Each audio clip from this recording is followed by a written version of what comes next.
sports flowing in their veins. Mackey and Judd on Score North and ScoreNorth.com. Bonus scoop time, which means it's a Tuesday. Zolga, Declan Goff, executive producing, and the star of the show, our good friend Darren Doogie Wolfson. Oh, me? Yes, Okay. Yes, Darren, you. look in the camera, acknowledge the camera, and acknowledge that you are the star of this play, okay? You are the man. Your check is in the mail, Judd, for that. Because no, I'm more of a I am Scooby far guy, from personally, any Dukes. sort of star. Yeah, Scooby is the star. Thankfully, he's calm. He's downstairs right now sleeping. Somehow, some way, hopefully he stays there. Yeah. Yep. No, you know what? It's so peaceful. It's amazing how much noise a dog can make, because when they're sleeping, they're just the most peaceful creatures ever.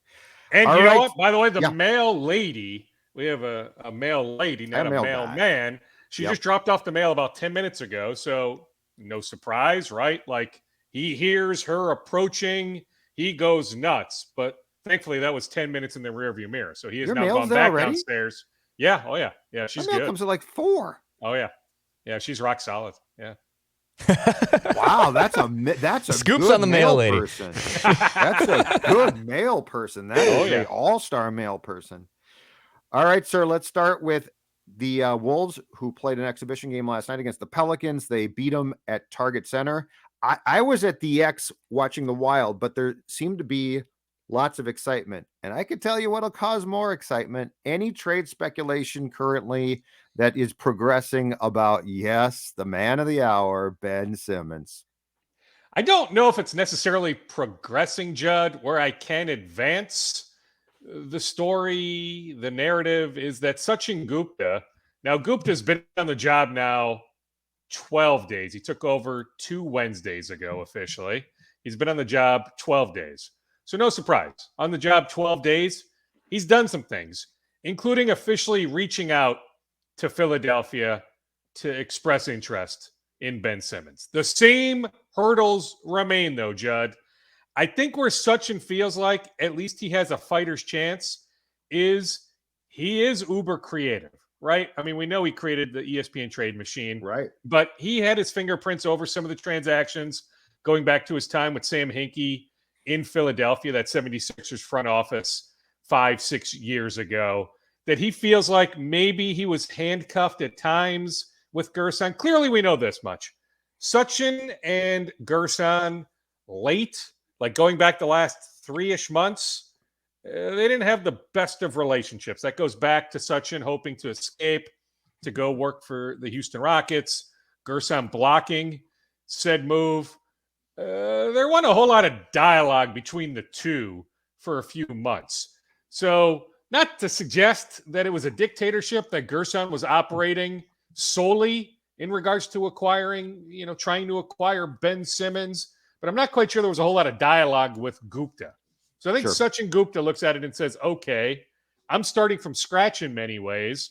Maybe I can find a creative path to involve a third team that Gerson just didn't think about. Still a long shot, Judd, but I think there is something to be said about how creative Gupta can be.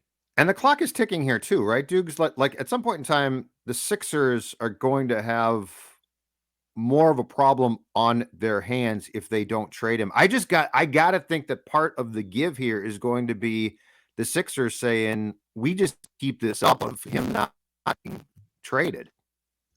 Well, and I mean, they're going to say, okay, Ben, do you really want to forfeit all those millions of dollars? I mean, at this point, it seems like Ben is willing to sacrifice many millions of dollars. But when, to use the cliche, push comes to shove, when it's December, when he's missing out on those, bi-weekly checks, or those direct deposits, does he have a change of heart?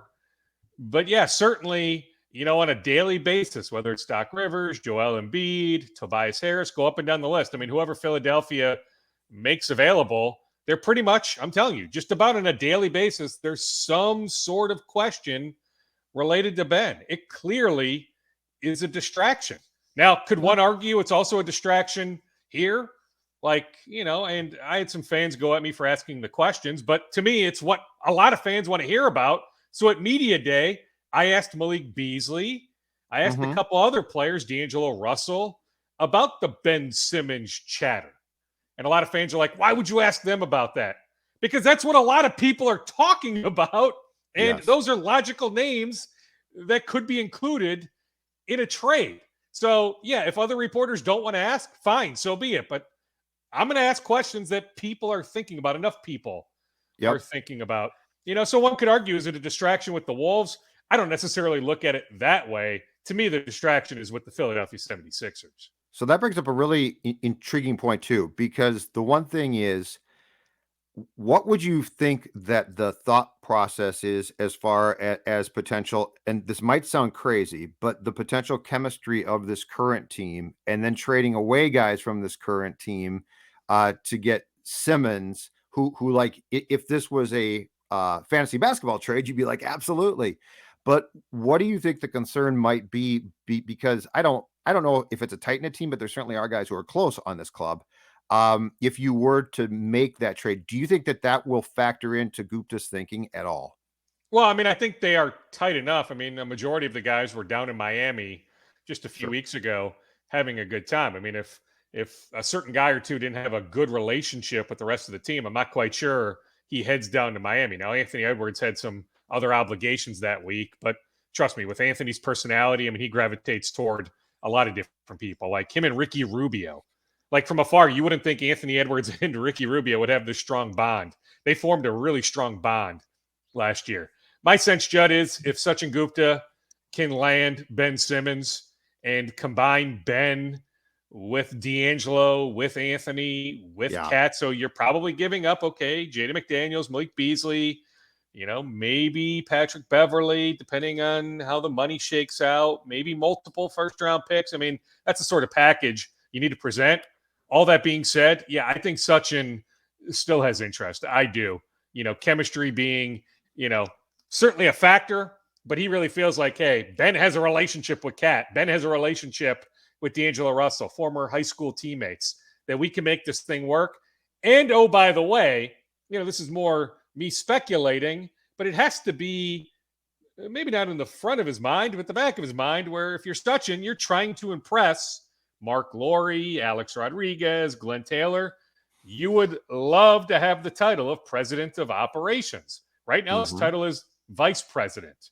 Yes, he has final say, but he doesn't have the president title. He would love to be here for, the foreseeable future. I hate to say long term because the business is so fickle. There's constant change, but at least have that title of president of operations. You land Ben Simmons. Undoubtedly, that will help the Wolves considerably to being a top 10 team in the Western Conference. That's the goal, right? That's the stated goal. Yes. Maybe not from everybody, but trust me, down in Miami, there was a lot of talk about this team being one of the 10 teams that makes the playoffs, maybe even higher than that. But minimum 10. 10 out of 15 make the playoffs now, Judd. I mean, your percentages are pretty good in that regard. So you land Ben Simmons. It is hard to miss the playoffs. That's why it's unfathomable, going back all these years, how often, even with just 8 out of 15, that's still better than a 50% chance. Going back all these years, the Wolves missing the playoffs year after year. It's hard to grasp when you have on a yearly basis a better than a 50% chance. But now you have, whatever the math is on that, a 66% chance to make the playoffs when you consider the 9 and 10 seeds have a chance in the play-in tournament. So all the Wolves, to me, Judd, have to do is be better than Oklahoma City. Should not be hard. Houston should not be hard. New Orleans, Zion Williamson coming off foot surgery, that would worry me greatly. I think Willie Green is a good hire, but it's hard for me to see New Orleans being better than the Wolves. Okay, so that's 3. What exactly is San Antonio? They lose DeMar DeRozan. I don't really see how San Antonio is better than the Wolves, but Greg Popovich is as good as it gets, right? So, I mean, he's going to max out, the talent, the potential that he has. But I just look at that roster and I'm like, okay, Minnesota is better than San Antonio. So then you might be looking at Minnesota, Sacramento. Who's better? That Minnesota and Sacramento are competing for that 10 spot. Plus, I don't know, maybe it's dangerous to just assume that Memphis is going to be really good again, but to me, Jaren Jackson Jr. missed just about all of last year. He's now back. I like the move bringing in Steve Adams. I like Jackson with Adams, a defensive-minded center. I love John Morant. So I still think Memphis is a playoff team. But if you want to make the argument that Minnesota can be better than Memphis, I'll listen to that. There's some question marks in Dallas, right? Jason Kidd taking over, but I still think Dallas with Doncic, with Porzingis, I think Dallas is going to be better than Minnesota. Phoenix should be really good again. Utah should be really good again. Portland, there are some question marks, but I still think even with Chauncey Billups going in there now with the coaching change, I still think as long as Lillard is there, I still think they have more talent than the Wolves. I would be surprised if Minnesota, they're a top 10 team. I agree. Yeah, is better than Portland. But there's still a pathway. Like if you can be better than Sacramento, to me, there's an obvious pathway to the Wolves being a top 10 team. I rode the elevator last week with Jim Peterson, so I caught up with Pete for a while. And we were on the same wavelength, and I get it.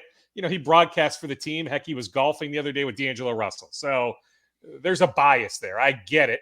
But I also think he'll speak his mind, especially just me and him, right? Like he's not catering to a big audience. Him and I are just chit-chatting, catching up. I've known Pete for a long time, two friends catching up.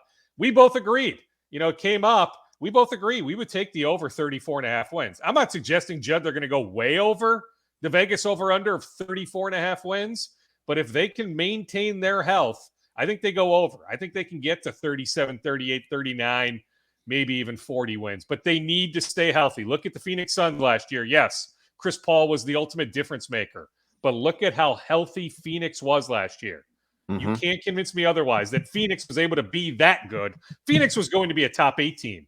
But I think Phoenix was a top 3 team in the West because those guys stayed healthy. Phoenix was as healthy as any team in the league last year. So if you can tell me that the Wolves can find a way to have Cat play 75 or more games, D'Angelo Russell play 75 or more games, Anthony Edwards play 75 or more games, those 3 in particular, I think the Wolves can get over 34.5 victories. And Dukes, how much are you buying the Cat? Because I feel like we've been here before where Cat comes in, he's enthused and he's going to prove people wrong. And how much are you buying that Cat might be on the precipice of a, I guess if it's possible, another step towards a breakout type season? I think he's going to have a really good year, Judd. I look at the body. I can tell how much work he's put in. I get the sense that mentally he's in a much better spot. Just last year was so weird, right? Losing his mom, just everything he dealt with, his own COVID battle. Yep. But the shape he's come in, the way he took leadership down in Miami, I think he's primed for a really good year. There's also the incentive, Judd, of if he is an all-NBA player, and I think it's realistic to think, okay, if you really feel like, okay, Jokic is still going to be really good, maybe not MVP good like last year, maybe he will be, but if you feel like, okay, Nikola Jokic, first team All-NBA center. Joel Embiid, okay, second team All-NBA center. Okay, well, then it's a battle. Rudy Gobert, Karl Anthony Towns, maybe another guy or two, but those 2 in particular, it's a battle. Who is that third team All-NBA center? Karl Anthony Towns has an obvious goal to be All-NBA because if he's All-NBA this year, Judd, he is super max eligible. There are millions of dollars at stake on his next contract on whether he makes All-NBA this season or not. So that is one heck of a motivating factor. But I'm just telling you, based on where he's at mentally and physically, I think he's primed for a big-time year. Speaking of contracts, where do things stand in the negotiations with former first-round pick Josh Okogie, Dukes? So the deadline is 2 weeks from today, opening night. If the Wolves want to extend Okogie, if they don't, he's restricted. So it's not like, he hits the open market unrestricted after this season. But so far, Gupta's done enough in 12 days. But one thing he has not done, at least as of about 48 hours ago, I can't account for all day Monday per se, but at least going back 48 hours, Gupta has not established any sort of contact with the Okogie camp in regards to an extension. We'll see if that changes. But the deadline, the clock's ticking 2 weeks from today if the Wolves want to extend Okogie. But I'm telling you so far, no talks in that regard. All right, let's move on to Gopher football, which obviously won on Saturday at Purdue. A story that I don't think we really knew about at all until it emerged with a statement that didn't tell us a lot from the Gophers on Monday. So Trey Potts got something happened near the end of that game. He came off the field, was attended to, which I don't think because of the intensity of the game at that point, people really saw. He was left behind in Purdue in a hospital there. What can you tell us about what's going around about this Trey Potts thing? Because like it certainly doesn't sound like a sprained ankle or something like that. It sounds like it was a fairly serious medical issue.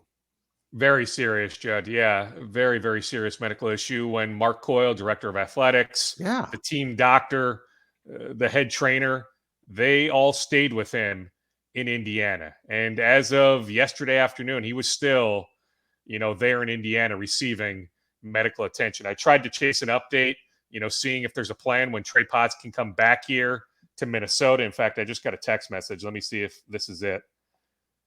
Yeah, okay. Somebody from the U, they'll provide an update when there's an update to provide. So I guess that's a way of saying. But we don't know there's no definitive plan right this second for Trey Potts to come back here to Minnesota. Wow. I guess the best way to say, Judd, is serious medical matter. I can tell you, let me read this text message, that somebody I know that has some access to some different camera shots said, when you go back and look, there was a large presence of people around the medical tent right before the Tyler Nubin interception. So Nubin with whatever it was, a minute and change left, game sealing interception, the Gopher safety, that at that moment, there were a lot of people huddled around the medical tent. So I don't want to speculate on exactly what the heck it is. Do I have maybe a sliver of an idea? Sure, but let's just say a very serious medical matter. I don't sense it's life or death. So maybe that's subjective on very serious. But he could be out for quite some time. Well, sure. Absolutely. Yeah. Yes. Yeah. Wow, that's scary. So, yeah, I mean, it goes without saying we wish him and his family just all the best. Yeah. But very it's just serious. Weird that people like didn't see it and it's, this bad, it's. I mean, it's just a reminder, Judd, of how vicious football is, right? Yes. And, I mean, there's different things that, it may not be obvious. Yeah. I mean, when Joe Namath, snaps his leg or any number of examples like that, it's the visual is right there staring us in the face. But there's a lot of things that can happen. You can take a vicious hit and it may not be obvious within, the following 5 seconds. It may be 5 or 10 or 15 minutes later. And the scary thing, and I have no idea what is wrong with Trey Potts, but the scary thing is things like ruptured spleens, internal, like there's a lot of internal things. I mean, you're right. Watch a game. And thank God it doesn't happen much, but I mean, we certainly have seen guys have internal bleeding that, they just don't feel well. They're like, I got hit hard. And then the next thing, a good doctor is like, okay, that's not good. So, let's move on to Twins. And that's a good way of saying it. I mean, everything you just said, spot on. I agree with it. Yeah. Let's move on to Twins. In my contention, probably the most disappointing season regarding expectations going into a season in the history of the Twins. Certainly the most disappointing team in this town since the 2010 Vikings compared to what we expected. I thought I saw that Shooter in the Pioneer Press talked to Jim Polad for his Sunday column, and Jim's like, I give Derek and Thad and Rocco an A+ for their work. It's going to be fine. I'm not kidding you. It's unbelievable. He gave him an A+. He's like, a lot of things happen. Yeah. It was. What's the reality of what the fallout is going to be, though? Because, I mean, this usually leads to some type of change. Not saying drastic change, but it leads to some changes. Yeah, I mean, there's going to be some coaching staff reconfigurations. I can see an addition or two. I'm not necessarily convinced yet that there's going to be an outright firing. Bill Evers is retiring, but I don't know if we'll see an outright firing, but I can see maybe a reconfiguration.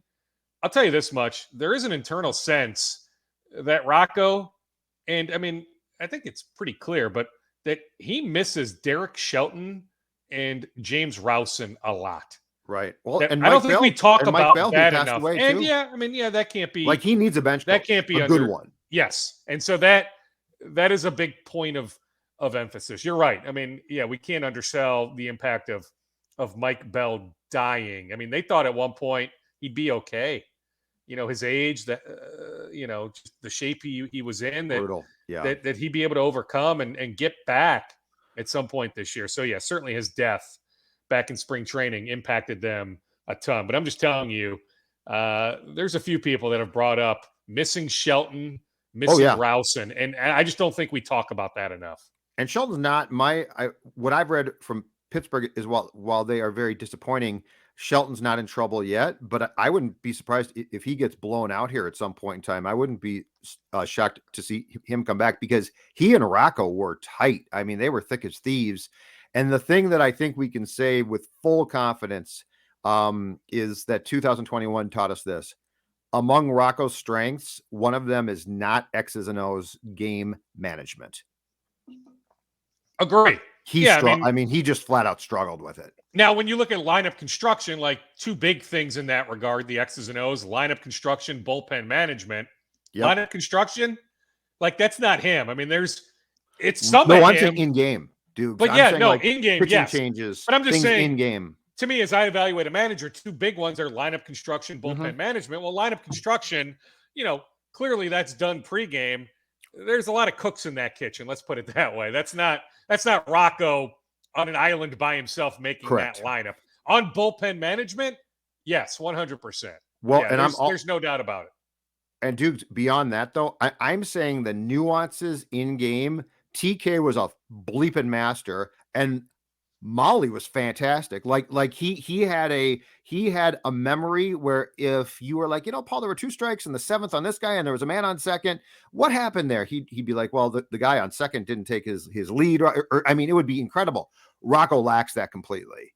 And look, I do too. So it's not like that's a demerit against you, but the ability to take the game itself and when TK was doing Fox Sports North, there was a game where he got mad at the White Sox center fielder for how he was playing.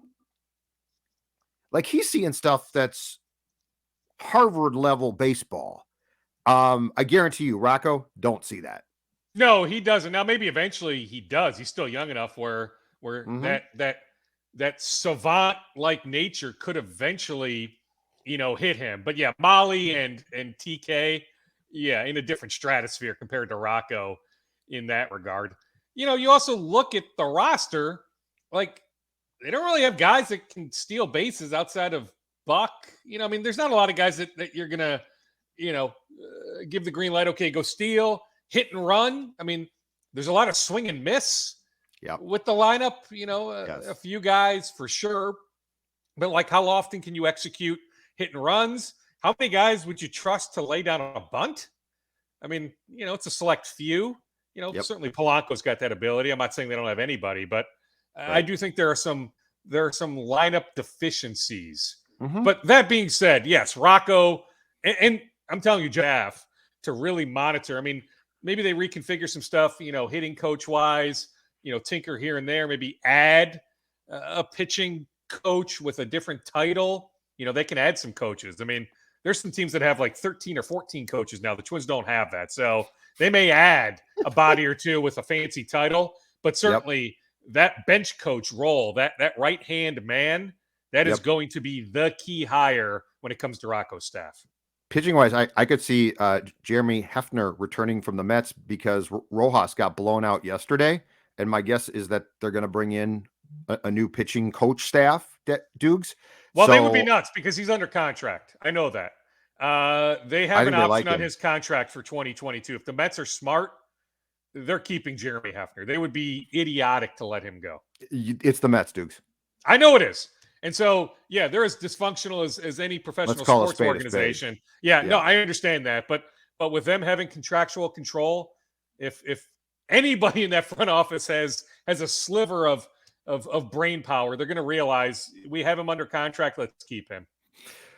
Byron Buxton talks. That's going to become eventually a big conversation here. Where do things currently reside with those? All right, so let's go back to, the third week of July. Even before that, the Twins, the Buxton side were having negotiations. In the end, the Twins offer a contract about $80 million guaranteed over 7 years with a bunch of incentives built in. Buxton turns it down, rightfully so. Like, I don't see why he would have accepted that. But if you're the Twins, the worst anybody can say is no. So why not make the effort? But I'm not shocked he said no. But then the question is, so when will talks pick up again? Because can the Twins head into next season with Buxton in his walk year? Don't they need to get some sort of resolution at some point this winter? And I get what the elephant in the room is with the CBA expiring December 1st. But let's go on the idea that they can find a resolution on the CBA, that we have a full 162 game season next year. So let's just go on that premise for sake of this conversation. Absolutely. The Twins need to have some sort of resolution. It's either trade Buxton this winter or you find a way to extend him. You pay him what he's looking for. I don't think he's necessarily looking to break the bank. I do think he likes it here. Yeah, do I think some people close to Buck are still pissed off from a few years ago when they manipulated his service time and didn't call him up? And if they had called him up, by the way, he'd be a free agent right now. He wouldn't be a free agent after next year. Yes, I think that's true. But I think genuinely Buck really likes it here. I think he'd like to sign an extension here. Like Jose Barrios always wanted to get to free agency. Unless the Twins are going to put this unbelievable offer on the table, which the Barrios side knew was never going to happen. He was always content and looking at, I want to hit the open market when I'm 28 years old. In Buck's case, he's very, very, very, very, very open-minded to staying here, to signing a 5, 6, 7 year extension. So what I'm going to get to here, Judd, is there's actually been talks since that $80 million offer. There were talks, but there haven't been talks in the last 4 to 5 weeks. But there were talks after Buxton rejected the $80 million offer. So the Twins remain very interested in finding a happy medium in signing Buxton to a long-term deal. Which would look like what, Dukes? 5 years, 100 something?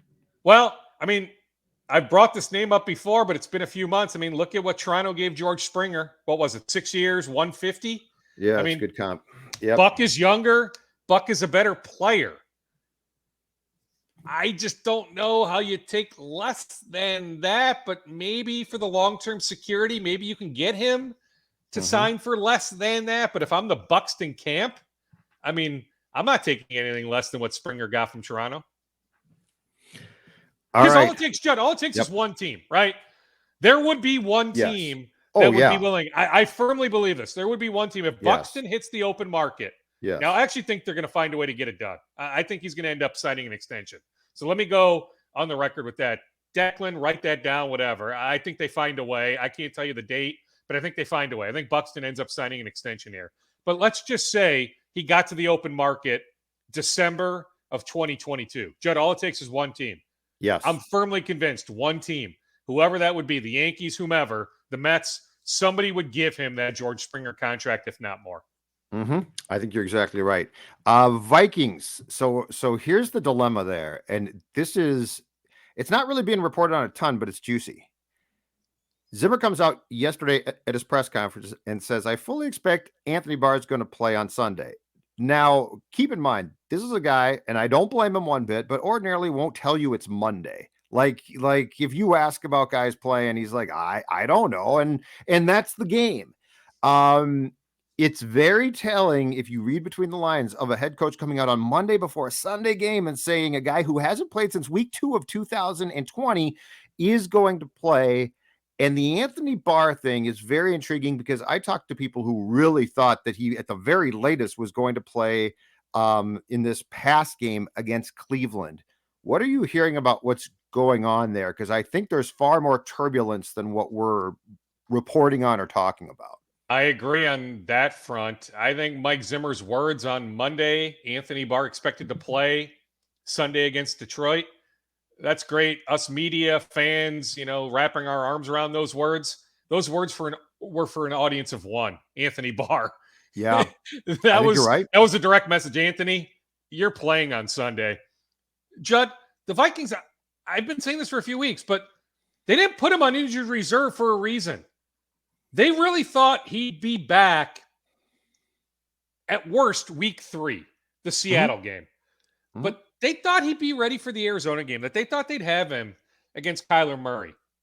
I think they thought, okay, September 12th, that's really aggressive. Yeah, we don't think we'll have him in Cincinnati. But I'm just telling you, like if you talk to some Vikings people on background, let's say August 29th, August 30th, Judd, they would have told you September 19th. Let's fast forward about 21 days. Yeah, we will have Anthony Barr in Glendale, Arizona against the Cardinals. So not only does he miss that game, misses the Seattle game, but then he misses the Cleveland game when they get gashed for 184 yards rushing. The run defense has been pitiful for a while. I mean, this year, last year. Yeah, like, and I think, I think Zim's furious. I think some other people are furious. I mean, they look foolish, right, Judd? I mean, if you knew he was going to miss 3 games, you would have put him on injured reserve. Yes. You were playing with a man down, essentially. Yes. That's horrible roster management. And they know that, but they didn't put him on IR, Judd, because they really did believe. Like I'm telling you, like at worst, week 3, we will have him for that home game against Seattle. But I'm telling you, Judd, they thought for a while in August he'd be back by week 2. And so now that we're sitting here heading into week 5. Yep. And I guess because I'm trying to see it from the other side, the other point of view. So Anthony Barr takes the pay cut, comes back. He is now in a contract year. So he's still chasing a nice contract next March, right? It's a finite amount of time for these NFL players to maximize their financial earning power. So Anthony Barr has his eyes on next March, one more contract, right? So he doesn't want to put his body on the line. He just doesn't. But at times you need to play at 80%, 85%. You're not always going to be 100%. But I think that's one way to look at it, that Barr comes back, but he had to take a pay cut. The Vikings, it was maybe a tough spot for him, late in the game, wasn't sure in the open market. So he comes back. He decides to take the pay cut, comes back. But, like, how do you not, just have a little bit of frustration, minimum, in that regard, right? When you take the pay cut. And so now in a contract year, I'm sure he's thinking internally, yeah, I need to be 100%. Like, I'm not putting my body on the line in a contract year. But I'm just telling you, the Vikings, what you said, spot on. Like, yes, there's some frustration there. Hey, Dukes, he also, by doing this, is forfeiting. He has $500,000 due in per game roster bonuses. So he's costing himself as well. And the one thing we don't know is if if you that feel like being you can arthritic or something. Yeah, well, maybe. I mean, that we don't I know don't that. know. So yeah, I don't know that. Interesting you bring that up. I don't know that, but I just think you look at it and good reminder on the roster bonuses. So that is part of the story. So thank you for bringing that up. But I still think there's a sense that you can make up a lot more than that in the long run. But yes, Absolutely. Definitely worthy of bringing up with this conversation. Final scoops before we go, sir. Go ahead. Ryan Saunders I think he's back in town. I caught up with him, I don't know, a couple weeks ago, but he went out to San Diego, but the Denver Nuggets are done with their training camp in San Diego. So presumably he's back in town. That doesn't matter, but he spent some time with Mike Malone. Remember years ago, Malone gets fired. I think it was by Sacramento. It doesn't matter who, but Ryan's dad, Flip, didn't really have a relationship with Malone, but coaching fraternity said, Mike, come to Minnesota. Just come hang out, just come observe us, just something for you to do, right? Like, I'm sure you're down in the dumps after getting fired, come hang out. And, Mike Malone's paying it forward, right? Something that Flip Saunders did when he didn't have to do many years ago. So Mike invited Ryan out. Ryan also has a really good relationship with the Nuggets Pobo, Tim Connolly, and with their general manager, Calvin Booth. I've been asked a lot, Judd, why isn't Ryan working? Why didn't he have a full-time job? Well, he's still getting paid from the Wolves. There's some personal stuff going on there where it makes sense for him to be here in town. He's going to eventually work in the NBA again. He had multiple opportunities. Think about some people in the league that are head coaches that he has a really good relationship with. There were opportunities to join those staffs. And I'm talking multiple, not one. Multiple, heck, maybe even Denver, right? I mean, he just was there, but some others. He had multiple really good assistant coach opportunities, but for personal reasons, he'll stay back here in Minnesota for this season. Awesome stuff, man. We will talk to you on Reckless Speculation Thursday when it will be just the three of us because Phil will be traveling. So plenty more to come on Thursday, Dukes. I appreciate the information, and you have a good week. How about the Dodgers being the betting favorite in the to win the World Series, Judd? That division was crazy, man. Like the That Cardinals division can was win crazy. tomorrow. And if the Dodgers win I know. tomorrow, I think I'd probably bet on the Dodgers to win the World Series. 107 wins for the Giants, 106 for the Dodgers. Yeah, but Talking- like the Cardinals could win tomorrow, Judd, and the Dodgers are done, and All they're right. betting favorite. Like it's nuts. Yeah, see you, Judd. We'll talk. We on got to go, Thursday. Dukes. All right, Bye. bye.